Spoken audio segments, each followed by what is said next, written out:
Namaste, Namaskaram, Vanakkam, Namo Namaha. Jai Ganesha, Jai Hindu Yoga Dharma. So today's essay, do you see or are we drowning in the sea? So the use of the letter C will become relevant here. One of the great questions that modern civilization still asks individuals within them, obviously, do we truly see? Or are we slowly drowning beneath perhaps the waves of confusion, often created by the degradation of language, meaning, and context itself? So using the English letter C, let's use some words that can either elevate us or take us down into the depths of confusion at best. So if we're heading down, we start with concealment, which leads to confusion, to compromise, capitulation, commercialization, corruption, and perhaps eventually chaos. The direction up, however, starts with clarity and context, consideration, conscience, compassion, cooperation, which leads to a sense of confidence and courage. So AI does a wonderful job with these collages. So if you want to stop any of the videos and check them out, because there's a lot that goes into these. So today we have many Sanskrit Hindu words, and remember that Sanskrit is by definition the ancient Arya, another misused word, noble language of the Hindus. So the Sanskrit Hindu word yoga, for example, means yuj atman brahman cha, to yoke to your atmana and then brahman. We'll get into that in a little bit. But it's not just yoga. It's karma, it's guru, it's chakras, it's mantras, it's avatar, Swami, Tantra, Sutra. Many of these words have drifted significantly from their original meanings and philosophical religious frameworks. Now, what often begins as a simplification can eventually become delusion and dilution, concealment, and the resultant confusion and perhaps chaos. Yoga itself may be one of the most striking examples. Remember, yoga per se has nothing to do with the physical body. Yuj Atman Brahman Cha. This is all about the Hindu yoga dharma. It's about discipline. It's about integration. And of course, the relationship between Atman and Brahman, we're already deep into Hinduism. And of course, the various yogas constitute the Hindu religion. That's why the prefix is vital for clarity. We have Karma Yoga, Hindu ethics, Bhakti Yoga, Hindu devotions, Raja Yoga, Hindu contemplations, Gyan Yoga, Hindu studies outwardly and inwardly. And within those classic four, which in Tamil is Chariya Kriya Yogam Jnanam, in the Vedas Karma Kanda, Upasana Kanda, Jnana Kanda, within those four we have Hatha Yoga, Hindu devotional postures, Mantra Yoga, Hindu devotional chants, Natya Yoga, Hindu devotional dance, Nada Yoga, Hindu devotional music, bhajans, kirtans. And do you know of all the classic Hindu yogas, there was only one that the rishi said, don't display this one. The reason should be obvious, because it deals with the physical body. And they knew that naive, unprepared, opportunistic, egocentric individuals would just create something that was all about the body, with perhaps some vague spirituality thrown in. Something very simplistic.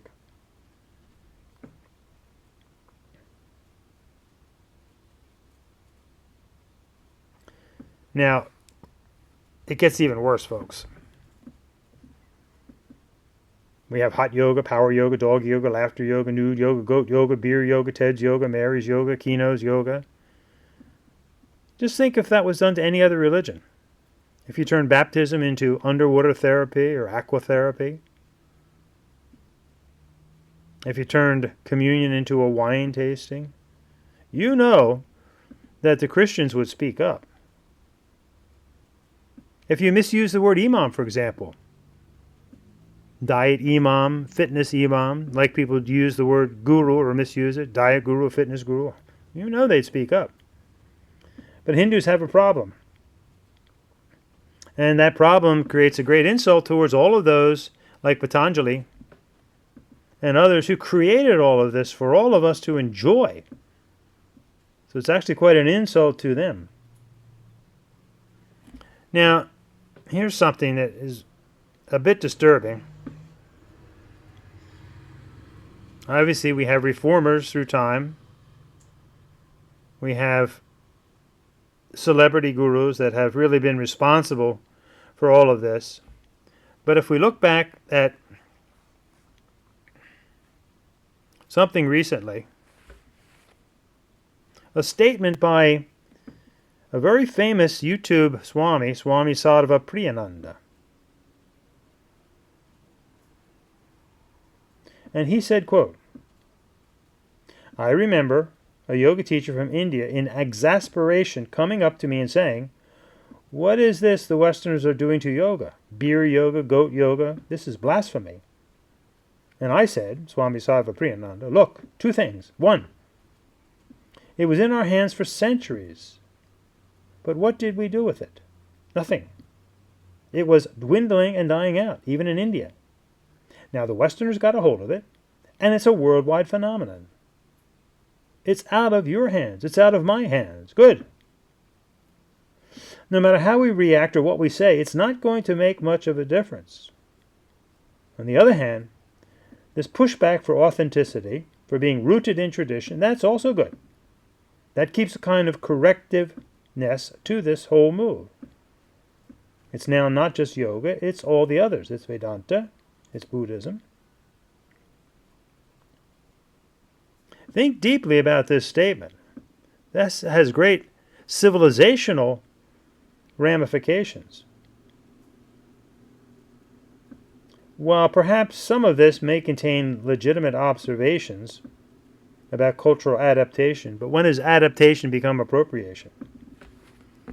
This statement raises some profound philosophical questions, especially for a Swami so learned as Swamiji, which kudos and full respect for his scholarship and even his demeanor. He comes off as a very kind man, but he really didn't think this one through. And all of us, I mean, none of us are beyond reproach. This is the way we learn.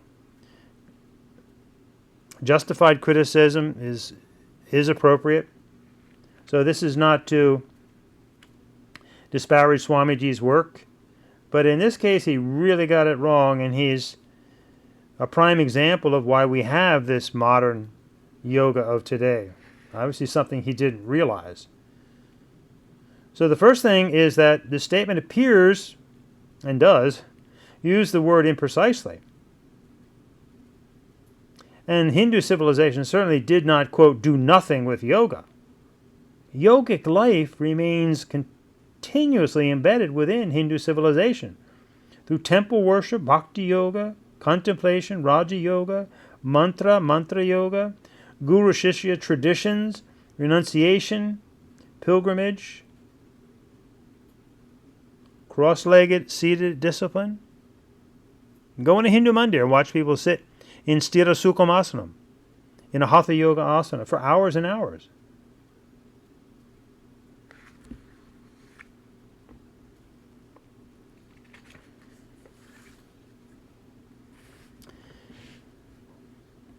Now we have to look at something else, because Swamiji has obviously fallen for the trap that the word yoga now is a reference to what should be called Hatha Yoga. So there's a mistake right there, because it's denying the complexity that is yoga, and he should know better because he follows Swami Vivekananda's work, and Swami Vivekananda wrote extensive works on karma yoga, bhakti yoga, raja yoga, jnana yoga. Now, hatha yoga is often intentionally selective and carefully guarded. If you look at the classic text on hatha yoga, the Hatha Yoga Pradipika, Gheranda Samhita, Siva Samhita, Siddha Siddhanta Padati of Yogi Grakanath, they all say the same thing. Number one, they beseech Adinada Shiva, Adinada Adi Guru, because he epitomizes the Hatha Yogi, but they all say the same thing. Siva and Parvati say the same thing in the Siva Samhita that Svatmarama said in the Pradipika. Hatha Vidya Bhaveda Yavate Guya Niveda Tu Prakashavaranam. This knowledge of hatha is powerful when you keep it secret, and it loses power when you display it. That should be obvious. Classical hatha yoga was not designed for mass entertainment, commercial branding, public spectacle.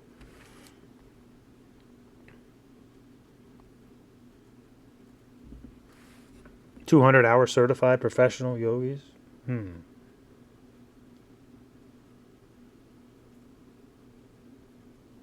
Now, when Swamiji also makes a very strange comment, but in a way understandable, looking at the history of India, quote, "It's out of your hands. It's out of my hands. Oh, wash your hands of it." Yet on the other hand, then he simultaneously praises corrective efforts towards authenticity and rootedness. But if authenticity matters, then words matter. If corrective efforts matter, then education matters. If context matters, then clarity matters. And if clarity matters, then principled action still matters. Otherwise, why defend authenticity at all?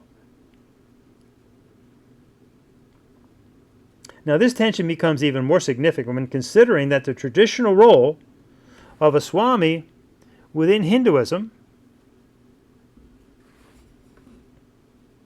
is that of a protector of the Dharma, a celibate, renunciate male, teacher, guru. And Swamiji is identified with Vedanta. He often speaks of Adi Shankara and the great Swami Vivekananda, both of whom were very ardent defenders of the Hindu yoga dharma. What did Swami Vivekananda say? Quote, "When the name Hindu sends a galvanic shock through your entire being, then and then alone are you a Hindu. When you come to the aid of any Hindu in distress, then and then alone are you a Hindu." And that would stand for the Dharma itself. It's in distress. Stand up for it. That flies in the face of Swami's capitulating remark, "It's out of your hands, it's out of my hands. Good."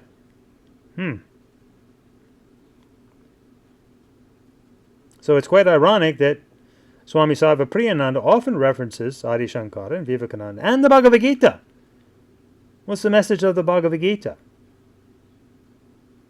They and it all emphasize clarity, discernment, courage, and protection and restoration of Dharma, rather than passive resignation or semantic surrender.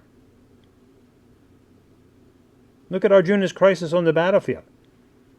It's a fundamental crisis of confusion and an attempt avoidance and reluctance to uphold responsibility.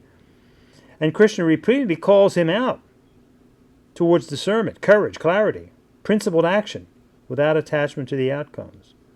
This is the true Kshatriya principle. Not blind aggression, but moral courage.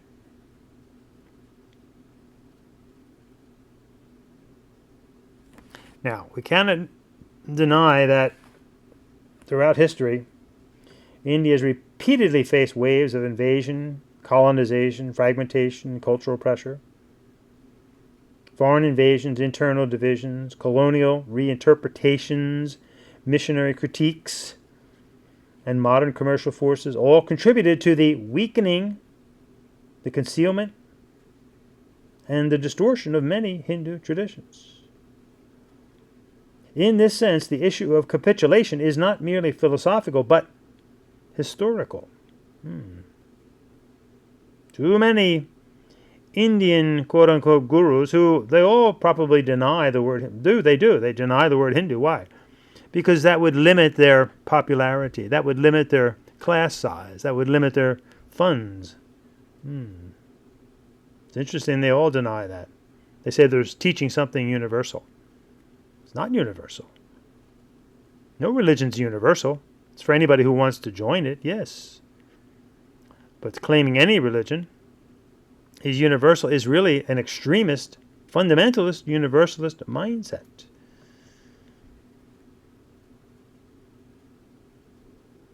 Now, the concern today is that a similar pattern is unfolding. Not through armies this time, but through commercialization, decontextualization, misrepresentation, and the gradual dissolving of meaning itself.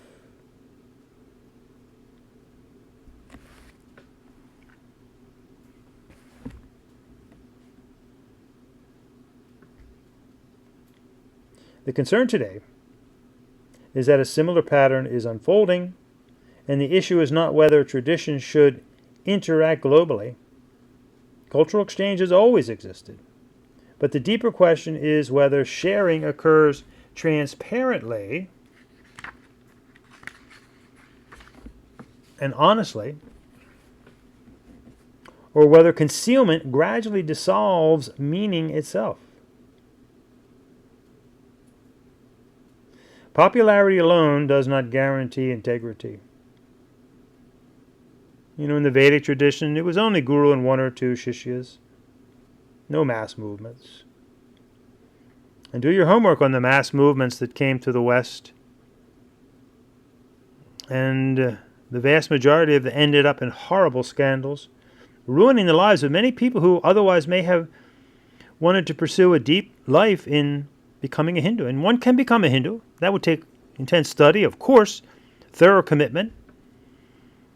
That's including an Amakrana Samskara and obviously a surrender of any previous religious affiliations. Just like you can't be married to two people. We're talking about something profound here. If people want to be involved in religion, fine. If they don't, that's fine too. But to just take a little bit from here and there, and then especially when one purports to be a teacher, then the delusions go deep. We get submerged in a sea of confusion. Now, the Hindu yoga tradition often remained quiet and decentralized, very temple-based, oral traditions.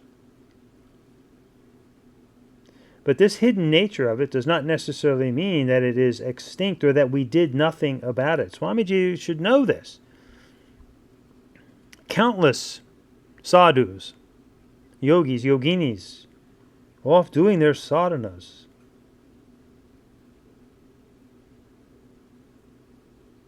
And in many cases, sacred privacy preserves the depth.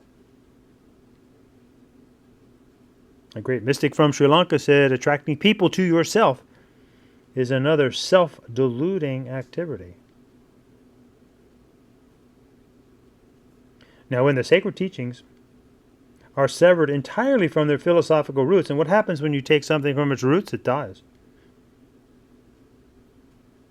And then it becomes vulnerable to commercialization, semantic drift, confusion, chaos, scandal. So perhaps this is one of the greatest challenges facing all of us as Hindus. Do we merely consume stuff?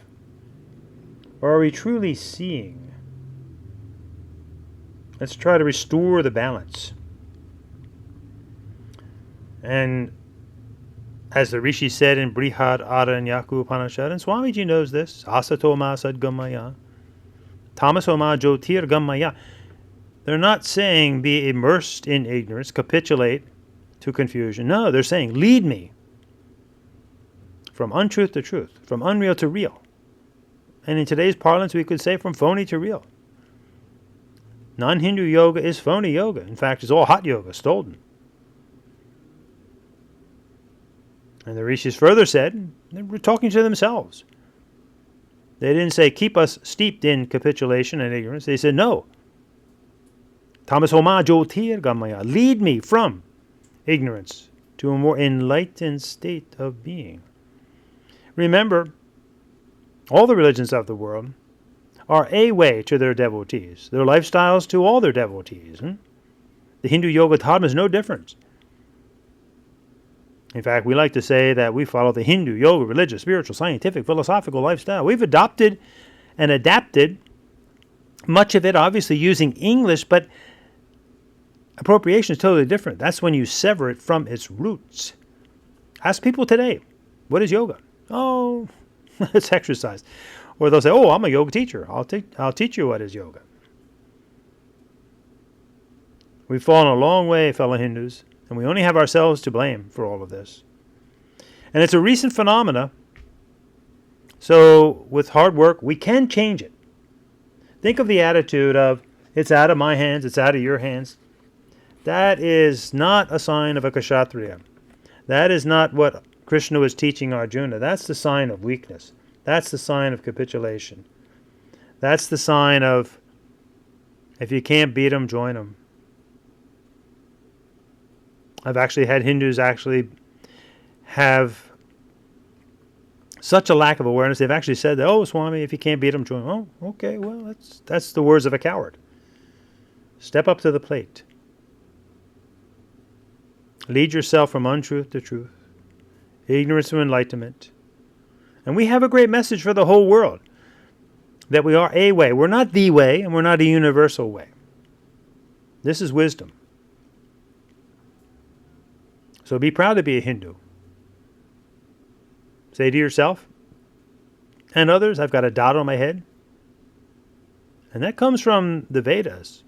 Puram Bindu Vajri Purush ancient Bindu Hindu, soulful warrior. Hindu Samudra Diyarti Vayub here. Grab a hold of the cosmic ocean within with the support of your breath, fellow Hindu. And do yoga. Yoga Samanaparivam Sapta Shravato Ratagat. We're Hindus, we do yoga, all of it, to reach Atmadashana Paramo Dharma.